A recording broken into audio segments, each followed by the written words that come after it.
అమ్మ మంచోడే అసలు అమ్మ ఇక్కడ ఉండాల్సినది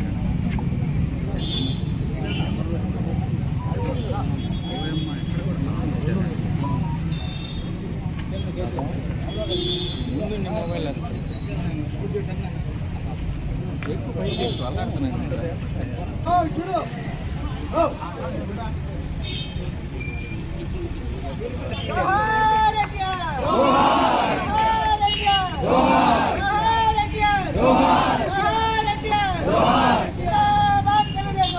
మన వెనకరా వెనకరా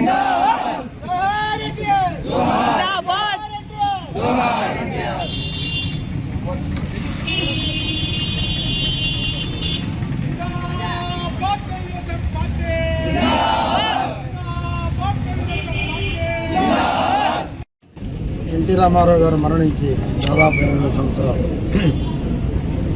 ఎవరు మరిచిపోలేని, ఎవరు పెట్టుకునేటట్టున్నటువంటి ప్రపంచంలో మహానాయకుడు, తెలుగు జాతిని ప్రపంచవ్యాప్తంగా వ్యాపింపజేసిన మహనీయుడు, పేదలందరికీ పక్కా ఇళ్ళు, దోవతలు, చీరలు ఇచ్చినటువంటి మహానుభావుడు.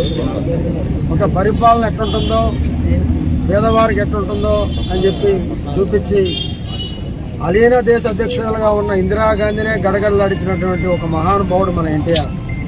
ఆయన పార్టీలో ఉండటం మన అదృష్టంగా భావిస్తున్నాం. కరెక్ట్గా 28వ వర్ధంతి సందర్భంలో రేపు ఎన్నికలు రాబోతున్నాయి. వచ్చే వర్ధంతికి ఆయన ఆశీస్సులతో, ఎన్టీఆర్ గారి ఆశీస్సులతో చంద్రబాబు నాయుడు గారు ముఖ్యమంత్రి, నారాయణ గారు డిప్యూటీ సీఎం కావాలని ఆ మహానుభావుడు ఆశీర్వదించాలని చెప్పి పయనించి నేను, ఎందుకంటే ఆయన ఒక దేవుడు, ఆయన ఆశీస్సులు ఫలిస్తాయి. తప్పకుండా అంత పేద ప్రజలందరూ బాగుండాలని, ఆ మహనీయుడు మళ్ళీ పుట్టాలని, భారతదేశాన్ని బాగు చేయాలని చెప్పి దేవుడు కోరుకుంటాను.